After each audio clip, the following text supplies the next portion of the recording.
साई राम ओम गुरु। अध्याय 22 काशी से रामेश्वरम यात्रा। काशी विश्वनाथ। काशी सबसे पुरातन नगरी मानी जाती है। काशी विश्वनाथ मंदिर भारत के 12 ज्योतिर्लिंगों में से 7वां है। युगों से वाराणसी में स्थित यह एक प्राचीन मंदिर है। हिंदू धर्म के अनुसार काशी विश्वनाथ मंदिर के दर्शन तथा पवित्र गंगा में स्नान करने से मोक्ष की प्राप्ति होती है।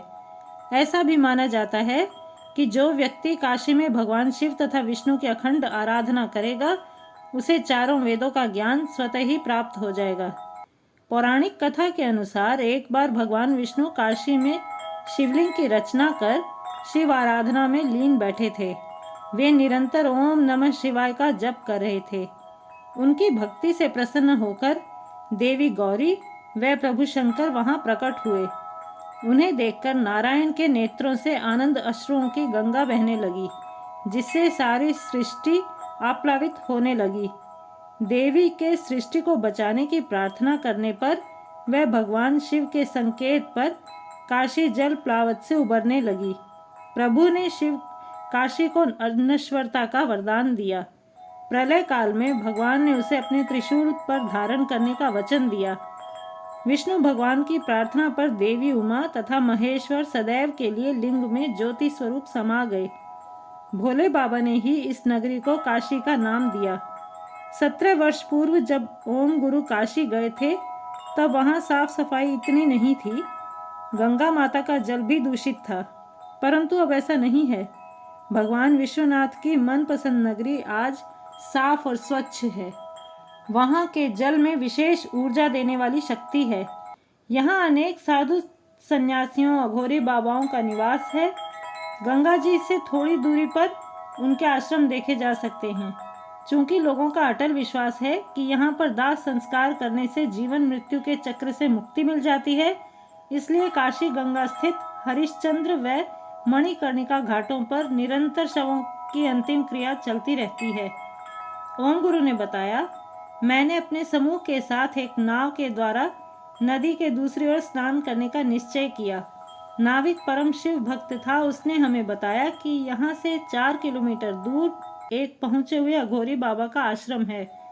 हमने सोचा वापस जाने के लिए 2 दिन बाकी हैं, चलकर देख लेना चाहिए। हमारे स्वीकारने पर नाविक हमें वहाँ ले गया। मैं अपने साथियों के साथ 3 बजे पहुँचा। हमने देखा कि अघोरी बाबा के आश्रम में छोटे छोटे सुंदर पौधे थे। वे गंगा किनारे से थोड़ी दूर तंबू में बैठे थे। वे लंबी जटाओं वाले दिगंबर बाबा थे। उन्होंने अपने सम्मुख एक कुंड में अग्नि जला रखी थी। उनके हाथ में त्रिशूल था। ऐसा लग रहा था मानो भगवान शिव स्वयं उनके पीछे परछाई बनकर खड़े थे। हमें देखते ही वे भड़क कर हमारे बारे में पूछताछ करने लगे। उन्होंने हम सबसे थोड़ी दूर जाकर बैठने के लिए कहा। 3 से 5 बज गए। वे विभिन्न प्रकार की नृत्य कलाओं में व्यस्त थे। वास्तव में इस प्रकार वे स्वयं में शक्ति का संचार कर रहे थे, जिसका आभास मुझे भी भली भांति हो रहा था। 6 बजे अघोरी बाबा ने मुझसे नाव वाले को 100 रुपये देकर भेजने को कहा। उसके बाद काशी के विषय में वार्तालाप आरंभ किया। उनका प्रथम प्रश्न था कि क्या हमने काशी विश्वनाथ के दर्शन किए, जिसका हमने नकारात्मक उत्तर दिया। मैंने कहा कि सोचा था गंगा स्नान के पश्चात मंदिर चलेंगे, परंतु नाव वाला यहाँ ले आया। इस पर अघोरी बाबा बोले, काशी विश्वनाथ सर्वव्याप्त हैं, केवल मंदिर जाकर ही उनके दर्शन आवश्यक नहीं। मैं, तुम, भगवान सब एक ही हैं। नाव वाला तुम्हें अपनी कमाई के लालच में यहाँ ले आया, पर कोई बात नहीं, अब जब आ ही गए हो तो सब इस अग्नि के समक्ष बैठ जाओ। ऐसा करने से ओम गुरु व उनके साथी 1 घंटे के लिए गहन ध्यान में चले गए। ध्यान मुद्रा में उन्होंने स्वयं को किसी मंदिर की ओर जाते हुए पाया। लंबी जटाओं वाले एक महात्मा उनके आगे आगे चल रहे थे। चलते चलते एक गुफा आई जो किसी बर्फीले स्थान पर थी। उन्होंने गुफा में प्रवेश किया। वहां पहले से ही एक और लंबी जटाओं वाले महात्मा जी थोड़ी ऊंचाई वाले स्थान पर विराजमान थे। उनके सामने एक शिवलिंग था और पास में त्रिशूल था। उनके चारों ओर कुछ ऋषि बैठे थे।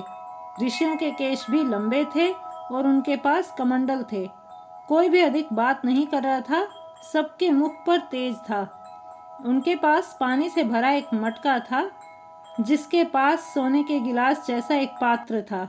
महात्मा जी ने सभी साधकों को मटके से पानी लेकर शिवलिंग पर चढ़ाने का संकेत दिया।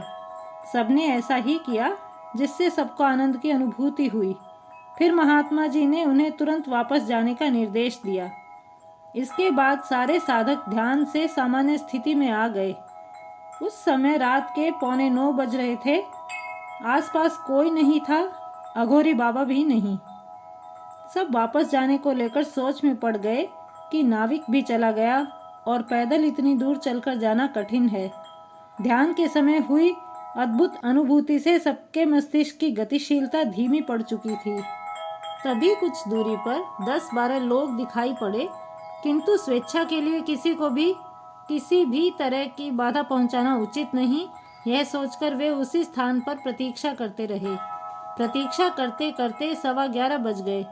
तब उनमें से एक स्वामी जी ने आकर बताया कि अभी पूजा संपन्न हुई है। उन्होंने सबको प्रसाद खाने को दिया। चूंकि रात बहुत हो गई थी, इसलिए उन्होंने सबसे रुकने का आग्रह किया तथा सुबह 4 बजे जाने को कहा। उन्होंने आश्वासन दिया कि थोड़ी दूर पैदल चलने पर कोई न कोई नाविक अवश्य मिल जाएगा।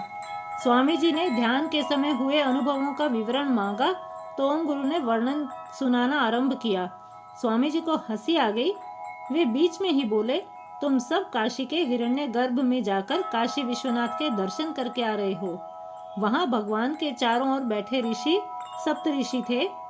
फिर उन्होंने शिवलिंग पर जल चढ़ाने वाली बात बताकर सबको चौंका दिया। तभी एक अन्य अघोरी बाबा ने आकर काशी के बारे में विस्तार से बताया।